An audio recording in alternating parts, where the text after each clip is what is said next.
So folks, as the holiday season brings a flurry of discounts and easy delivery options, it's more important than ever to shop online with caution. With us this morning, Rory Banks, Director of Cybersecurity at Simtai Consulting Limited, to share expert tips on how to stay safe while filling up your digital carts this Christmas. Bridget, morning, welcome, how are you? I am good. All the very best to you and your family for the holidays. Thank you. When them say digital carts, I guess that's online they're talking about. What should we be cautious about? All right, so as we know, around Christmas period, there's a lot of scamming occurring. And in the digital world, it happens in different fashions. So for example, social engineering. And that's playing on the human psyche. So it could be through a phishing email, sending an email saying, hey, you have won or you have gotten a discount on an Amazon voucher. And you click on the link and then you may get phished. But there's also other... What is phished? So you may get hacked. So you click on that link and it gives access to all your cards information, your... Depending on what you have on your machine. Right. But even outside of that, you're still calling, so voice, so that's vishing. Them still a call? Yeah, and even People SMS messages, WhatsApp texts. So once they have a pretty good pretext, that's what we call it, then they can trick someone.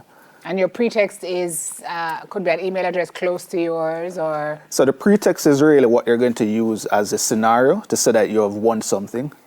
So it could be Amazon vouchers, it could be a gift card, it could be a wish list that you have actually submitted, you have won some money, it could be a free phone card. So that's how the pretext comes in. But that's just one part of being vulnerable. You have even like using open Wi-Fi to do shopping.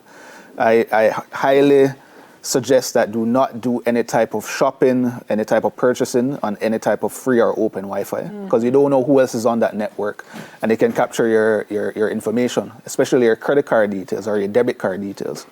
How can they do that though? How can they do that? So typically when you're on a Wi-Fi network, if you're not using a password to connect to it, that means the traffic is unencrypted, meaning you can see the information in clear text. Depending on the websites that you visit, so typically you would see the HTTPS, so that means it's encrypted. To some extent, if you get into a little more technical terms, there are different levels of encryption, but ensure at a minimum you're seeing HTTPS, then www.simtai.com, for example. Or if you're connecting to the Wi-Fi, ensure that a password is being utilized and a strong passwords. If that's not being used, then an attacker will be able to decrypt or even see the information in clear text. So let's say you visit a website that doesn't have HTTPS, you type in your username and password. If they're capturing traffic or information on that network, then they'll see it. Wow. And we've seen a lot of instances of this where passwords are breached because of that. So when you go on the dark web, you will literally see passwords that are breached because persons are entering it into clear text. So I heard a story yesterday where one of our individuals from one of these organizations was warning about this same scenario. And I was surprised by the demographic of people that are being phished and scammed the most. 18 to 34 of the folks, 60% of the folks being scammed are in the 18 to 34 demographic. Yep. The folks who you think are more savvy, right? Why is that the case? I guess it's because they're online and shopping more than anybody else. Yeah, because I would say the younger generation, they always are online, so they always have a presence and they always want to win something or to get something free. So for example, I always give like the gift card or the vouchers. So let's say you're just casually browsing the internet and a promotion pops up on your social media and they say, hey, click to enter. Most of the times people are going to click to enter.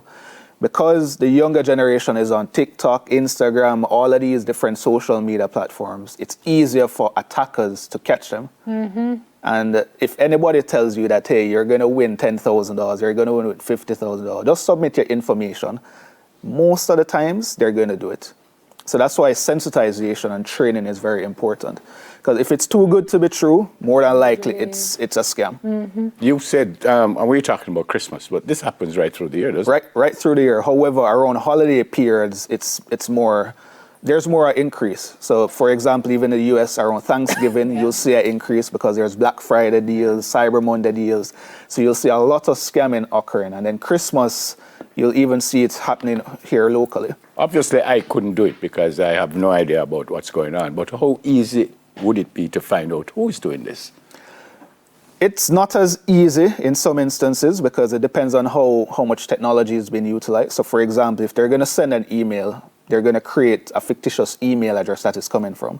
They're also going to route it through anonymous traffic. So for example, they may utilize VPN, so virtual private network. So instead of me being in Jamaica, I may be in Russia, and I'm camouflaging all of the different routes that I'm taking. However, to write a phishing email is pretty easy because you have AI. So even ChatGPT, if you're going ChatGPT right now, Don't give them any ideas, Rory. you can literally tell ChatGPT, write an email as a CEO targeting Neville to say that, hey, you've won something, and it will generate something pretty easy. The hard part is how are you going to find Neville's email address? How are you going to send the email? What domain are you going to be utilizing?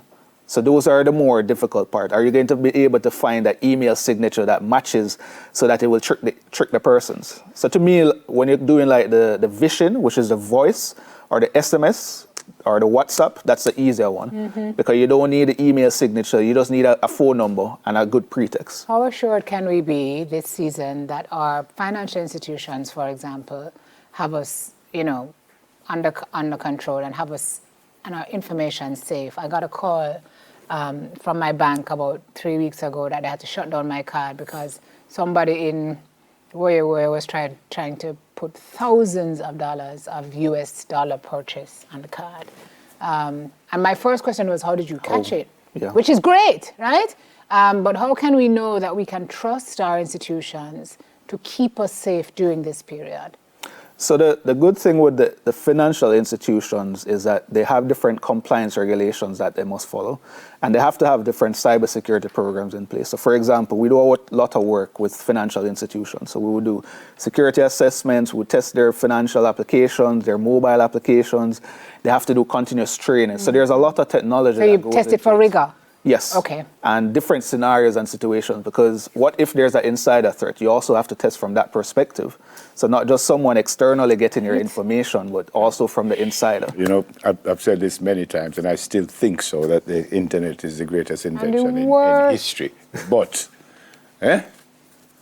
Best and the worst. It's scary. Yeah. It's scary for sure, but I still think it's the greatest invention. The second one was a cell phone, but boy, Because let me just put some cash on that, show every single thing I walk on with some cash. So don't click on the strange links.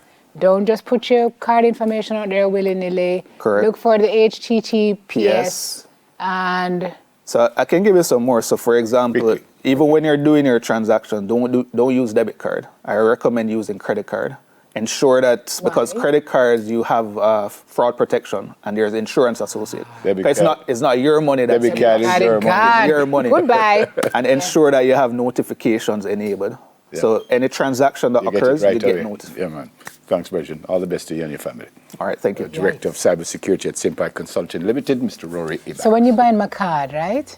When you buy my gift, use your credit card. Yeah, especially since it's going to be a super expensive purchase. I buy And the make card. sure your notification is. I buy the card. Or you can just give me the cash and I'll just buy it for you and save you all the risk associated with online shopping. That's not a problem. They're just the best. No, you don't have enough cash in your pocket. How will you know that? Because you don't have enough cash in your pocket. As much as you have, you don't have That's enough. Oh, you have enough. All right. Transferring cash online. Careful. Yes. Aye. I buy your gift already. No, you can never buy too many gifts. No, man, you're one park outside. Coming up, folks, we'll We've show tried you that how already, to yeah. effortlessly transform your You have any homes shame. with stunning decor. One time and we're it's going to give you Christmas. back. You don't get a boil on your eye. No, you.